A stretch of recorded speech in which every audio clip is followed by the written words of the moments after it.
Bom dia, queridos.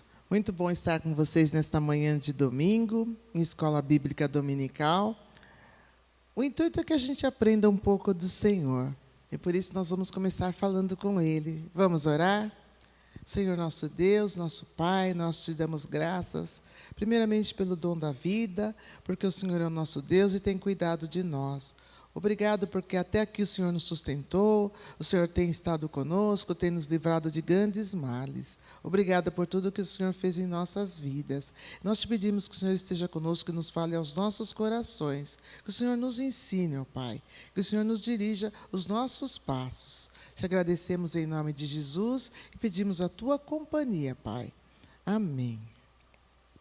Eu quero convidar você nesta manhã para a gente estar pensando um pouquinho sobre o tema valores e oportunidades.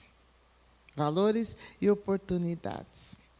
E o primeiro texto que eu quero ler com você é um texto que está no Sermão do Monte, e o próprio Jesus está falando conosco.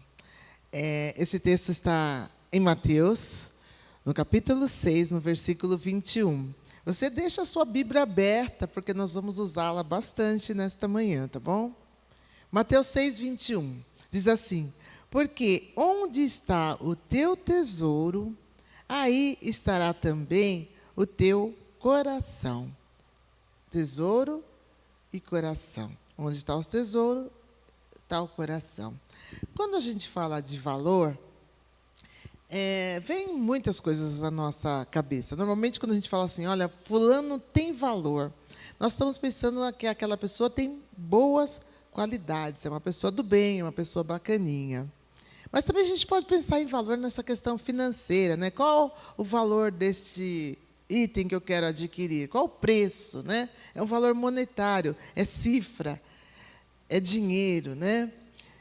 Mas valor também é qualidade, é relevância, é importância, é mérito, prestígio, um atributo pessoal.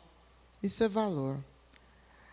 E outro contraponto do valor é a oportunidade, que nós vamos tratar nesta manhã. Oportunidade é aquilo que é oportuno. E o que é oportuno? O dicionário fala assim que o oportuno é que acontece no momento adequado, no momento apropriado, no momento conveniente. Então, já dá para a gente avaliar que o que é oportuno é que está na hora certa de acontecer. Valor e oportunidade. Está rolando na internet, você pode acessar aí, um texto que fala de um ator indiano que chamou e disse que ia tirar do próprio bolso um valor para poder dar 1 quilo de farinha para quem o procurasse em determinado lugar tal dia. E 1 quilo de farinha, para muita gente, era muito pouco, né?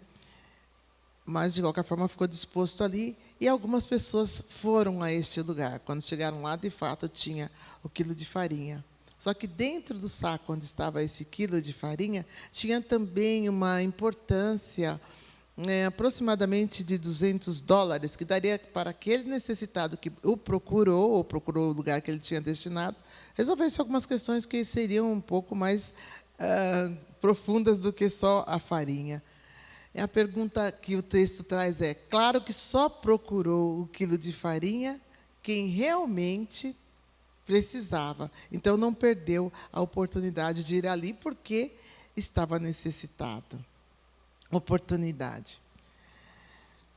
Jesus fala conosco também, num outro momento, sobre oportunidade e sobre valor. Agora, eu quero tratar com você com esse texto.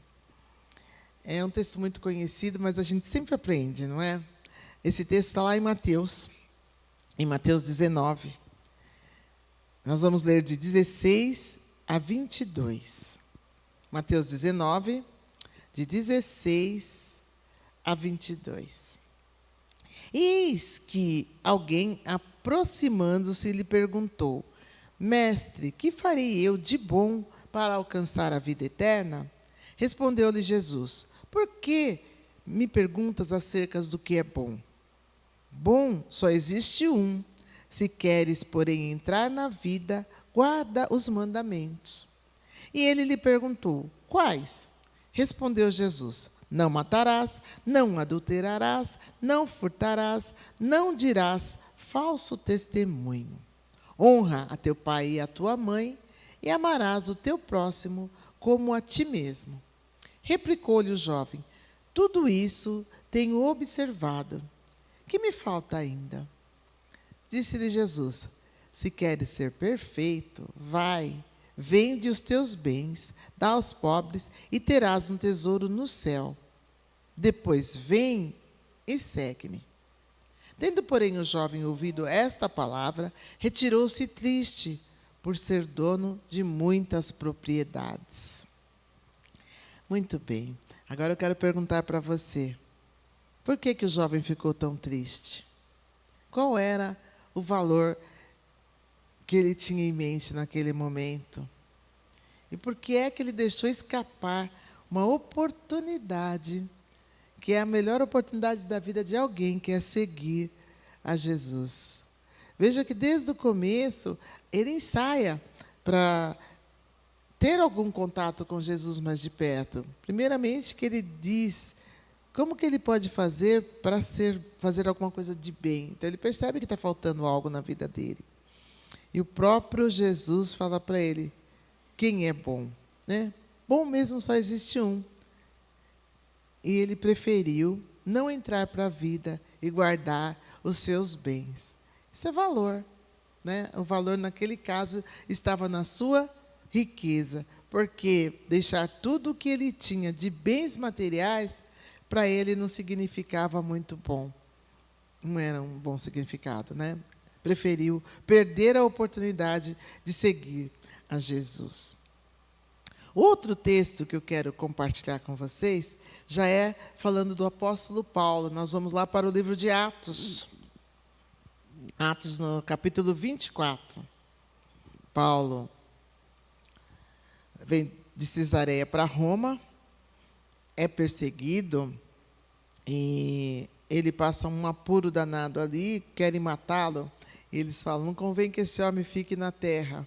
Acho muito interessante esse jeito de dizer: vamos matá-lo. Atos 24, nós vamos ler de 22 a 27. Acompanhe aí o texto. Atos 24, 22 diz assim: então, Félix, conhecendo mais acuradamente as coisas com respeito ao caminho, adiou a causa, dizendo: quando descer o comandante Lísias, tomarei inteiro conhecimento do vosso caso. E mandou ao centurião que conservasse a Paulo detido, tratando-o com indulgência, e não impedindo que os seus próprios o servissem. Passados alguns dias, vindo Félix com Drusila, sua mulher, que era judia, mandou chamar Paulo e passou a ouvi-lo a respeito da fé em Cristo Jesus.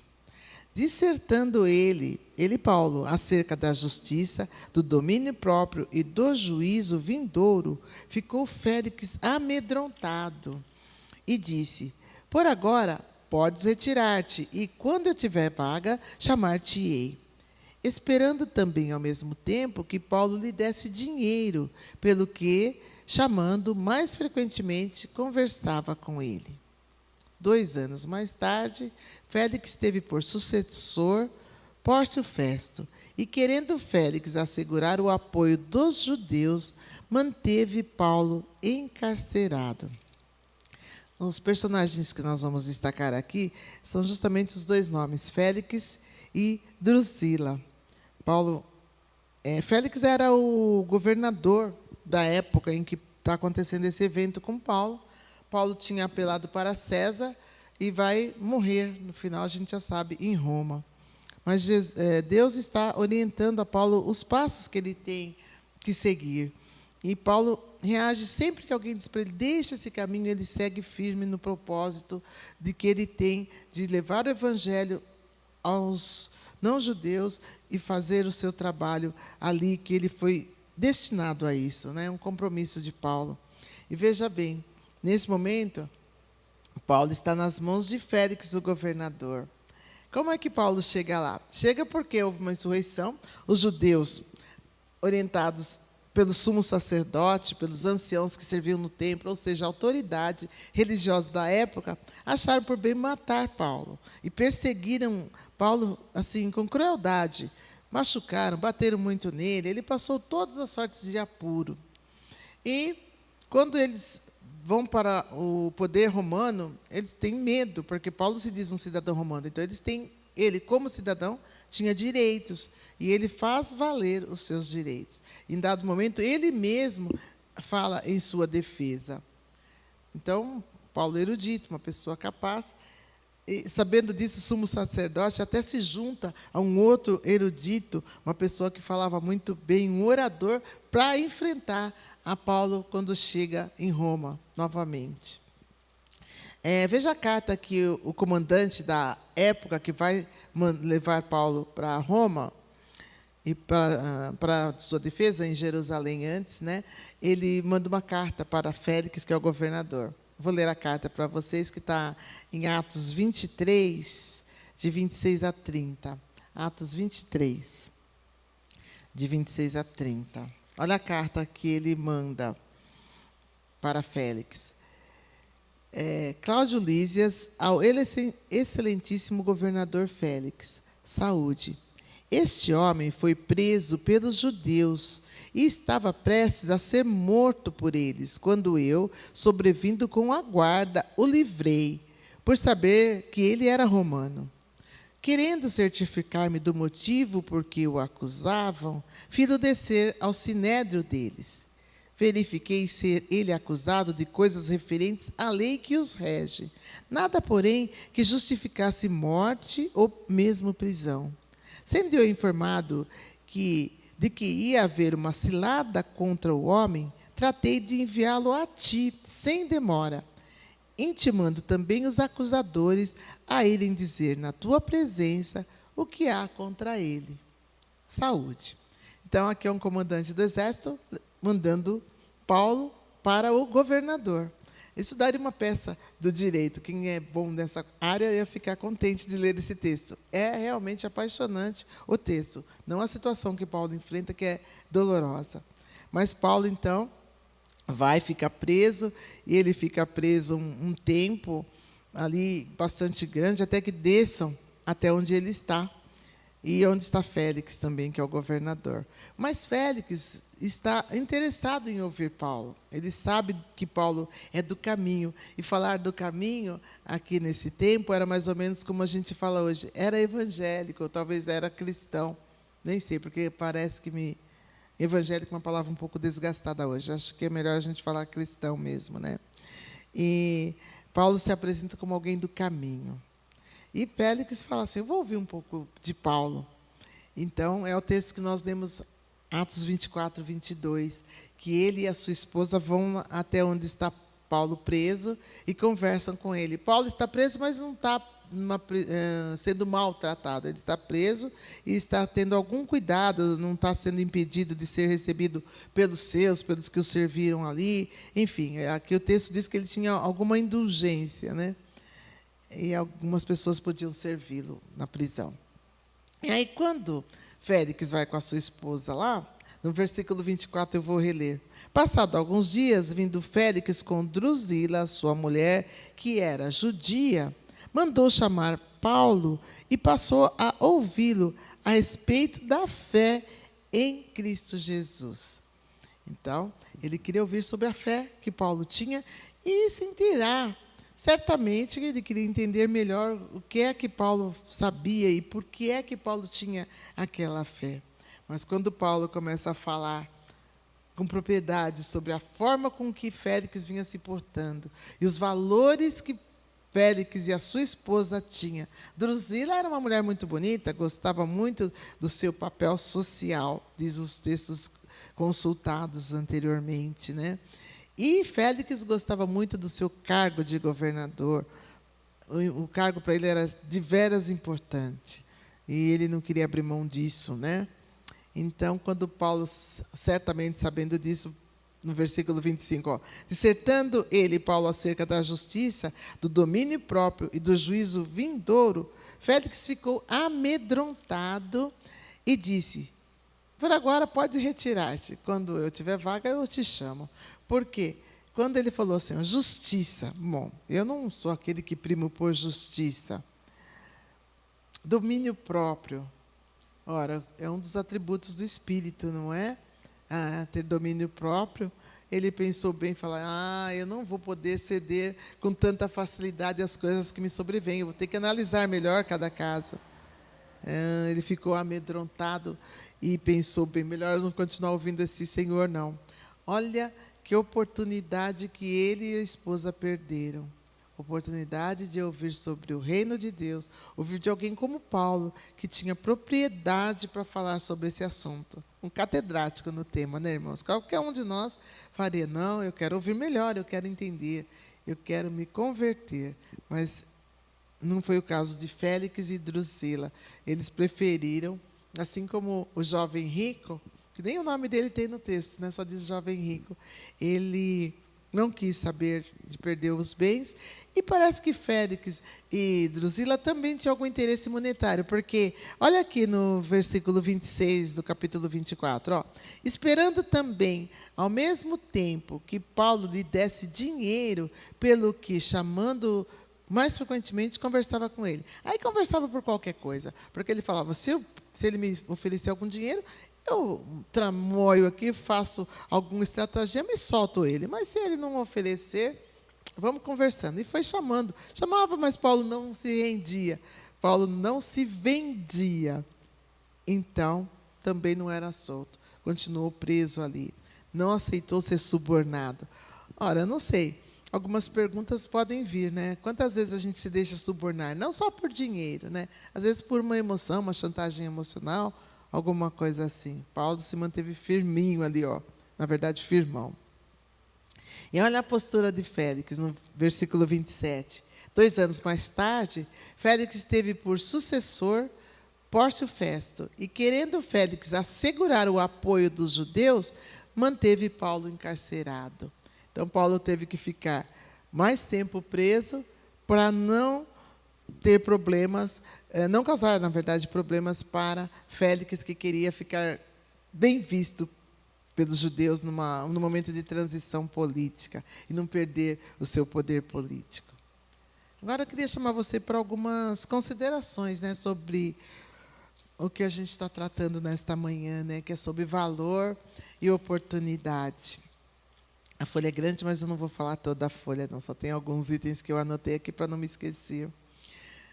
Ora, nós vivemos atualmente numa sociedade que tem um alto grau de inversão de valores, não é? A gente precisa estar atento.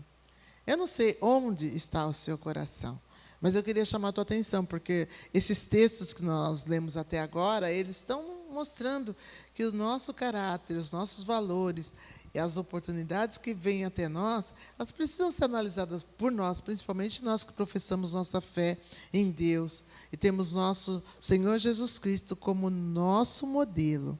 Ora, nós vamos nos deixar intimidar pelo que as mídias têm colocado para nós? Que valores nós temos seguido, né?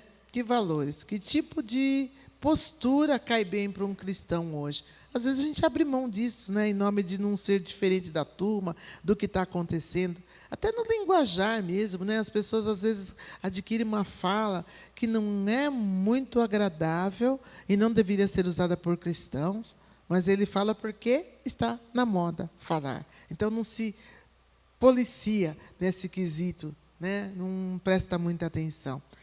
Lembra, a sociedade dita normas, as mídias ditam normas. Agora, nós, enquanto cristãos, pequenos cristos, como é que nós temos nos portado? A gente tem se preocupado com o que está ao nosso redor, com as vantagens sociais que a gente vai se beneficiar, ou nós estamos preocupados com aquilo que Deus quer de nós? Onde está o nosso coração? É uma coisa para a gente refletir.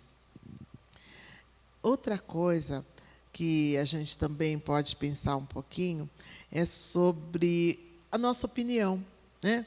Hoje a gente tem sido chamado, e ainda que a gente não expresse para todo mundo, a gente tem opinião. Né? Os assuntos, os momentos, a gente questiona um ou outro, se posiciona frente a esse ou aquele assunto. E como é que a gente tem chegado às conclusões das nossas posturas? O que tem feito a nossa vontade, a nossa opinião, as nossas verdades? Será que é o que está aí posto nas mídias? Será que é o que nós lemos nas revistas de sucesso? A postura de um artista famoso, né? Quem é que a gente tem seguido de verdade? Quando eu era pequena, a igreja costumava cantar, né? E a igreja cristã, eu estou seguindo a Jesus Cristo.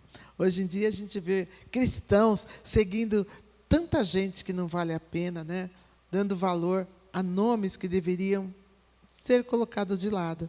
Mas por quê? Porque estão em grande projeção social, econômica, estão nas mídias, então fala, mas fulano fala tal coisa, ainda que ele seja um debochado, a gente copia aquela fala, aquela postura, aquela verdade que é dele, não é a sua. Né? Mas você segura-se nela e vai, porque todo mundo está fazendo, que mal tem, né? Como disse certa atriz certa vez, pagando bem, que mal tem. É o cunho moral dela, né? O valor que ela dá. É isso. Em Atos 24 e 27, nós vemos que Félix está agindo ali para obter uma vantagem pessoal. De novo, eu quero chamar a nossa atenção para essa postura de Félix e nossa. Às vezes, não vamos ter grandes vantagens pessoais, mas só de obter alguma vantagem, a gente passa a agir de um jeito que não é o jeito correto, não é aquilo que... É claro, a gente tem, né, sempre assim um fio condutor. Nós temos o nosso crivo, aquela que mexe com a gente e fala assim, não é por aí que se vai. Não está certo. Acende a luzinha, mas nós preferimos não dar valor para aquela luzinha que acendeu, mas pensando, não, mas isso vai me beneficiar, ou aqui ou ali mais para frente. Olha, muito triste a gente pensar assim, mas que a gente esteja atento, né? Quando ouvem a respeito da fé em Cristo Jesus, no versículo 24, e aí a gente contrapõe a postura de Félix com o versículo 26, ele preferiu o dinheiro, assim como o jovem rico preferiu o dinheiro. Aí uma pergunta para vocês, tem medo do quê? Medo de perder prestígio, de sucesso, de perder a fama, de bens materiais, padrão de vida? Não sei o que pode te mover a trocar as verdades do reino de Deus, uma postura correta diante do ensino de Jesus, né? Olha só o convite que Jesus fez para o jovem rico. Você prestou atenção quando nós lemos o texto? Qual foi o convite? Foi um só que ele falou: segue-me. Você está disposto a deixar tudo para seguir a Jesus? Nós estamos dispostos a deixar? Mas o que a gente tem que deixar? Em Lucas 14:33, Jesus nos dá uma dica preciosa que deixa a gente bem tranquilo e firme, não tendo dúvida. O que é que nós temos que deixar? Veja lá o texto, Lucas 14:33. Assim, pois, todo aquele que dentre vós não renuncia a tudo quanto tem, não pode ser meu discípulo. Olha o que Jesus está pedindo para você, para mim, nesta manhã. Que é que a gente renuncie a tudo quanto temos. É tudo que faz diferença na nossa vida e que vai separar do amor dele. É essa renúncia que ele está falando. Não é para você deixar de ser você, não. Ele quer que você seja você como você é, mas que você seja dele, fiel a ele. Amém? Vamos orar? Senhor nosso Deus, nós nos colocamos nas Tuas mãos porque nós sabemos que do Senhor vem a verdade. O Senhor é a verdade. Que o Senhor possa, a cada um de nós, direcionar nossos passos, Pai. Nos dá a Tua direção, entendimento vindo do alto aos céus. Que nós possamos ter uma visão ampliada do que significa servir o Senhor. Clareia, Pai, as nossas mentes. Faz de nós, cada um de nós, pessoas melhores a cada dia. Que o Senhor nos beneficie com a sua graça, que a sua misericórdia nos alcance. Essa é a minha oração nesta manhã, pedindo, Senhor Deus, que esteja nos cobrindo com a tua paz, em nome de Jesus. Amém.